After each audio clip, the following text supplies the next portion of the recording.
King Sufian মাসে কত লাখ টাকা ইনকাম করে? ঠিক আছে না? এই প্রশ্নটা সবারই। আমার আত্মীয় স্বজন, আমার ভালোবাসার মানুষ, আমার শুভাকাঙ্ক্ষী রাস্তাঘাটে কত টাকা ইনকাম করি, মিষ্টি কবে খাওয়াই, বা একই প্রশ্নের জবাব দিতে দিতে আমার চাপা যে ভিতরে ঢুকছে গা।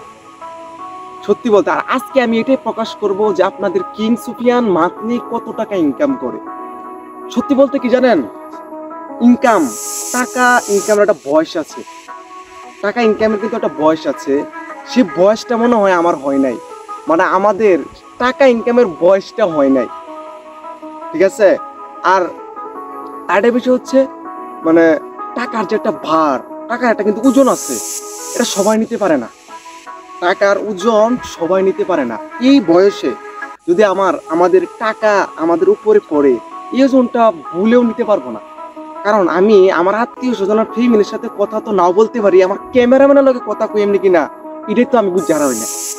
এই ঠেলায় অহংকার হইব। এই বছর যদি ইনকাম করি মান্থলি, মানে ভালো একটা অ্যামাউন্ট যদি পাই, আমার মনে হয় যে আমি ক্যামেরাম্যানের লগে ঠিক মতো কথা কমো না, মেসেঞ্জারে বল মাই ভিডিও করে সেই, ঠিক আছে না? টাকায় কিন্তু মানুষের ব্যবহার নষ্ট করে অহংকার। টাকা আসলে কিন্তু মানুষের ভিতরে অহংকার আসে। ঠিক আছে? আরেকটা বিষয় হচ্ছে যে আমি নাকি কিপটা।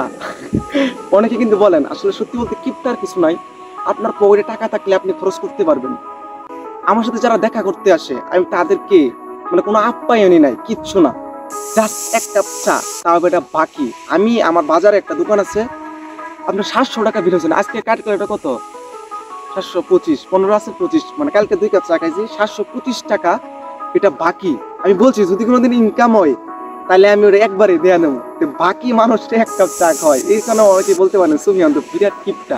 আসলে কিপটা কিছু নাই। আপনার কিছু না থাকলে, আপনার পকেটে যদি ইনকাম না থাকে, তখন মানুষে বলবে কিপটা। কিন্তু যদি আমার ইনকাম হয়, দেখবেন বাসায়ের বাম, মিষ্টির বন্যা বয়ের বাম, বুঝছেন?